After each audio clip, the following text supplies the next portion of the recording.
Welcome back, everybody, to the 17th episode of Unstable. Doing it on time this time. It's just me again. Schedules can't quite align, but it's all good. You get me for the next half hour. You're welcome. Welcome back. Do a little housekeeping. We gained another subscription, so thank you, whoever it was. But let's keep bumping those numbers up, man. Jacksonville, third and teal. Jaguars fans, they're over 100, and we're trying to. I don't want to keep trying to beat them. I want them to want to beat us. So help us out. Hit those subscriptions. Give us some likes, shares. Share it with your friends. You know. We have several different podcasts. I keep mentioning Third and Teal because we're always talking shit to each other. But there's also Titans Takeaways, that Real Texas Team podcast, and of course the main one that we're all on, which is this AFC South show. And right now, none of us are getting paid to do it. We're here because we love to talk shop, and we like the sport. We love the team.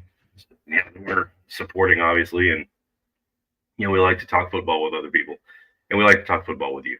So, get in the comments, talk to them, talk smack, back up the shoe, and on to any one of them, man.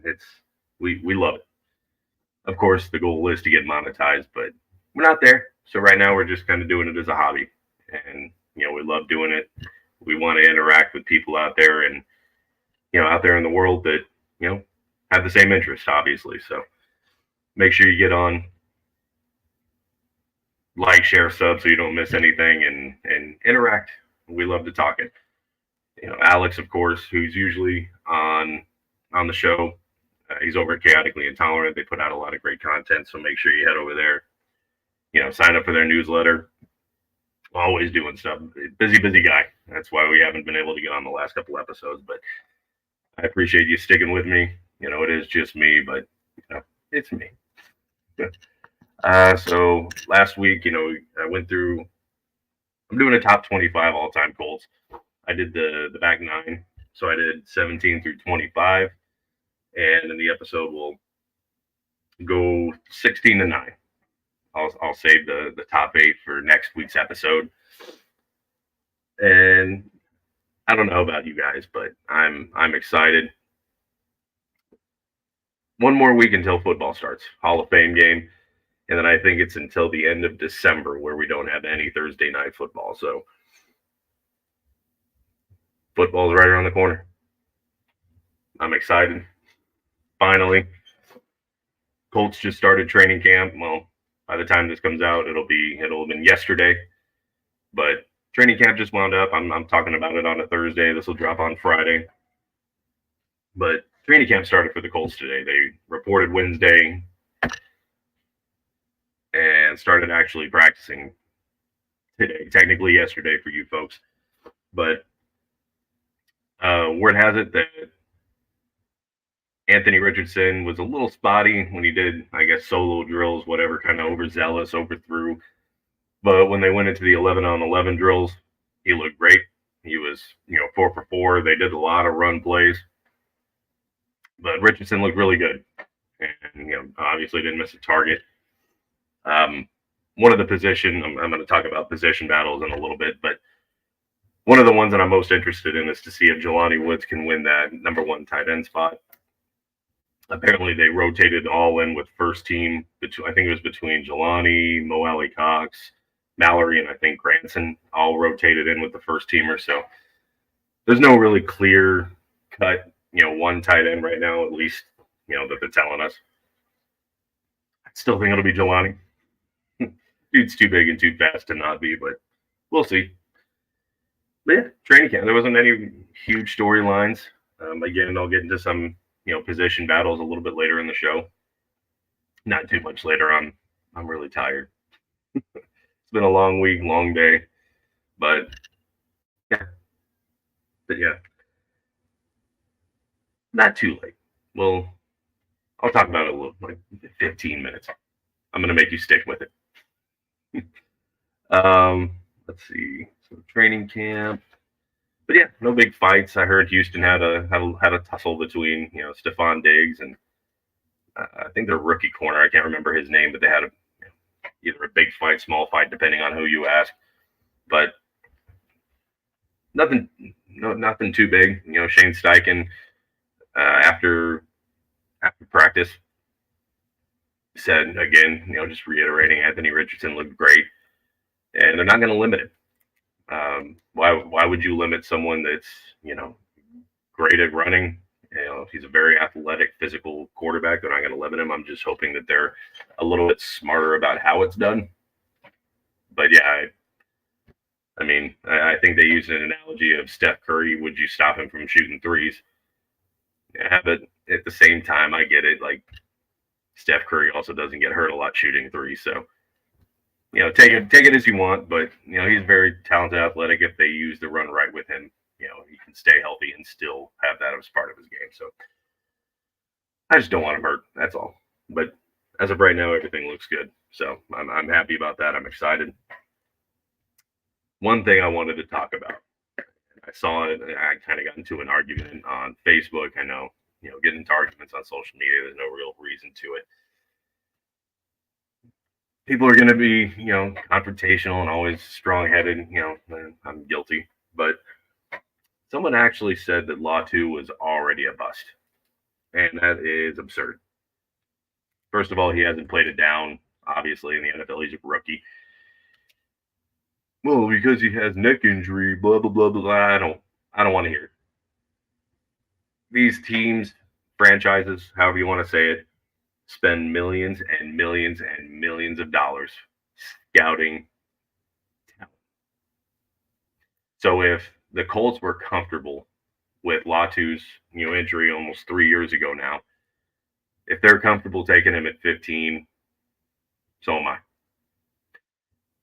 He had 2 very productive seasons post-surgery to become arguably the best defender in the draft, in this last draft. I'm comfortable with it. And Camp, granted, he wasn't going against Bernard Ryman at left tackle, but he was going up against Wilt, I think. He's the backup left tackle, and he smoked him.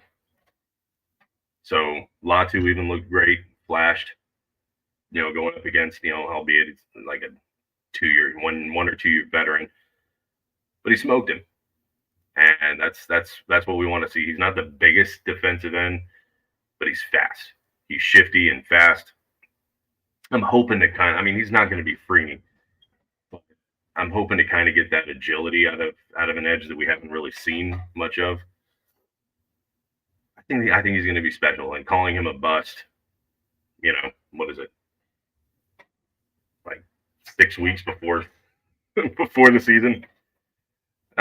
Some Colts fans are very fickle and very picky, and sometimes, not you guys. I mean, you're here, you're listening to me, so obviously we think somewhat alike. I can't agree with that. So I think he'll be a great addition. Worst case scenario, he picks up some extra holding calls that we didn't get last season. So unless if he's not playing at all, I can't really see how this would be a bad situation. So, yeah. Latu a bust is absurd. He might be. It's way too early to call. It's still too early to call on Anthony Richardson, which a lot of people are clamoring about that. Oh, he's a bust. He's going to get hurt after the first game. I mean, he might. Any of them might. You know what I mean? Knock on some wood. But it could happen, but just like you, I don't have a crystal ball, so there's really no way to. Sorry, my back's a little irritated still from the accident I had. Anyway, I'm going to be doing a little shift. So I don't know if I want to rank which position battles I'm most interested in, but that's kind of what it's going to come down to anyway. There's a lot of different battles that I'm interested in, and I think I'm going to go with the one at corner between, I guess you could say Juju Brents, Jalen Jones, and Dallas Flowers. I think it's really more of Juju Brents at the one and who's fighting for the 2 corner spot. But I think that'll be interesting. I think Jalen Jones played well enough, but he was, a late round rookie, very wet behind the ears. And Dallas Flowers played really well, and he played for about a month, so I think he got 4 games under him and tore his Achilles. So he was playing really well before the injury, and I think Jalen Jones did an admirable job. As a 6th-round pick, I think he did really well. So I think that'll be a very interesting battle. In worst case, they both push each other to be better. One is going to get the start, and if something happens, I'm comfortable with either one of them, kind of being the backup. So I just with how they didn't pick up any corners, they didn't draft anybody, they didn't pick up any free agents. Juju Brents has got to be the lockdown corner. Like, he's got to take away half the field. And if he can't do that, the secondary is going to be in trouble. So I think Ballard, I think Steichen, I think they all believe that he will be that guy. And especially with this added pass rush of Latu. And, of course, Ibukum's coming off of a great year. And this is kind of getting into that other position battle that I was talking about. Who's really going to be in this defensive edge? Who's going to be the backup to the tackles? Because we all know it's Buckner and Grover. Like, those are the starters, but they can't play every single snap. And there's a lot of depth. And there's going to be some guys that are left off, hit the – oh, gosh, I'm having a brain fart. Hit the practice squad. So there's going to be some guys left off the bubble, and that's a good thing.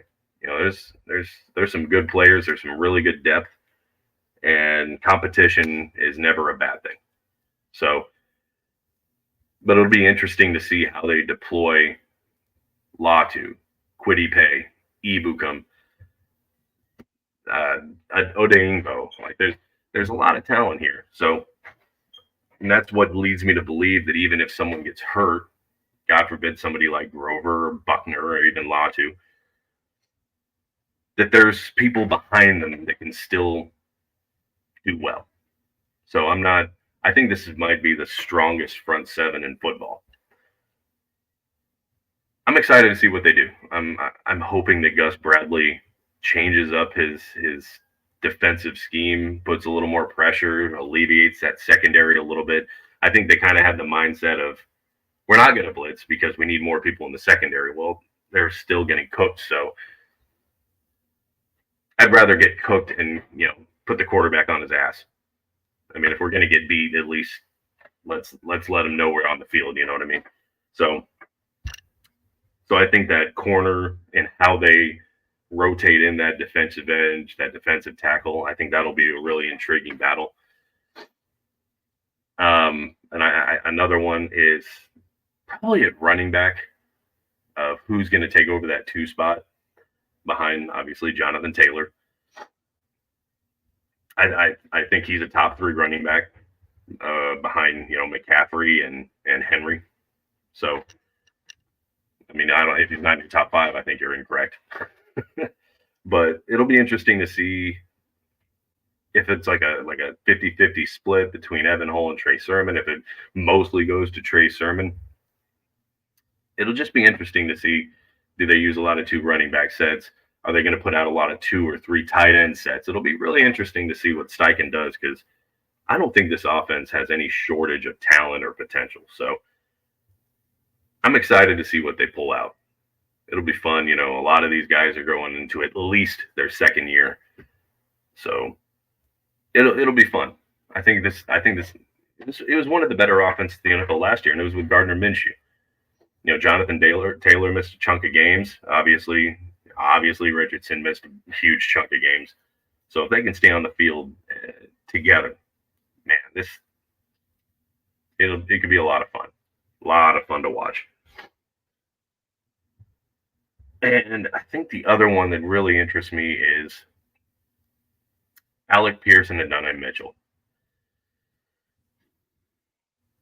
I honestly think that Mitchell will probably get the nod at number 2 behind, obviously, Pittman.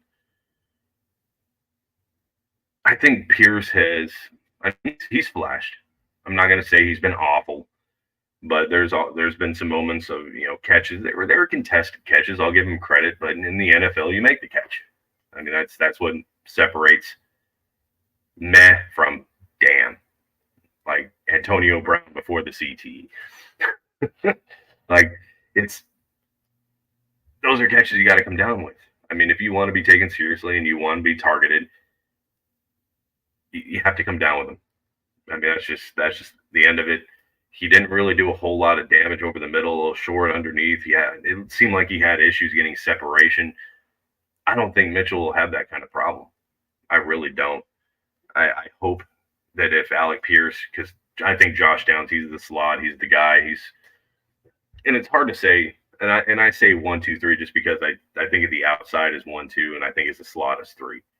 But he might be the second most targeted receiver, which would technically make him the number 2s, but that's just kind of where my mind is at.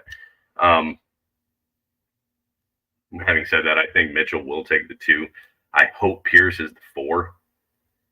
Like, I don't want to see him fall any lower because, man, I was high up on him. If you watch AFC South Show podcast, I was high up on him, man. He's fast.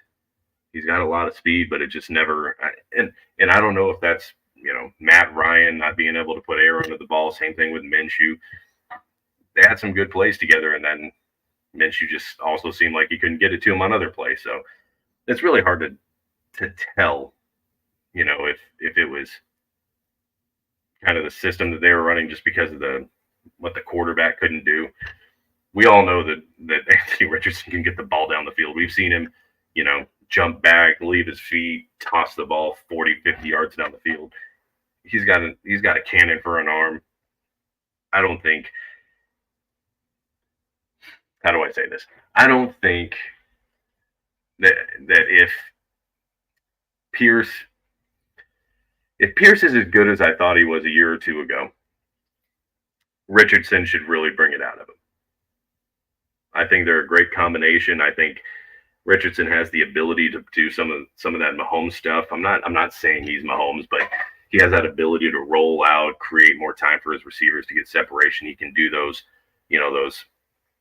kind of make it up as you go plays and find Alec Pierce deep. I think that Anthony Richardson gives Alec Pierce the best chance to succeed over someone Minshew, Matt Ryan, Joe Flacco.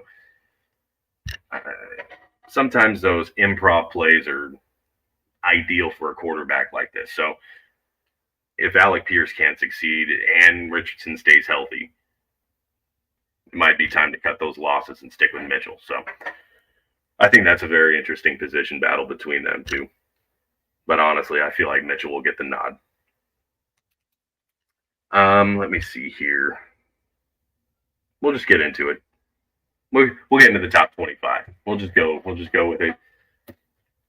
Let me see here. Last week, I could be a dick and tell you guys, look, if you want to know who I put in the back 9, go to last week's episode and watch it. I mean, if you haven't liked, shared, and subscribed, you wouldn't have missed it, would you? No, but I'm not like that. I'm going to do a quick rundown for you. So I'm just going to go 25 down to 17.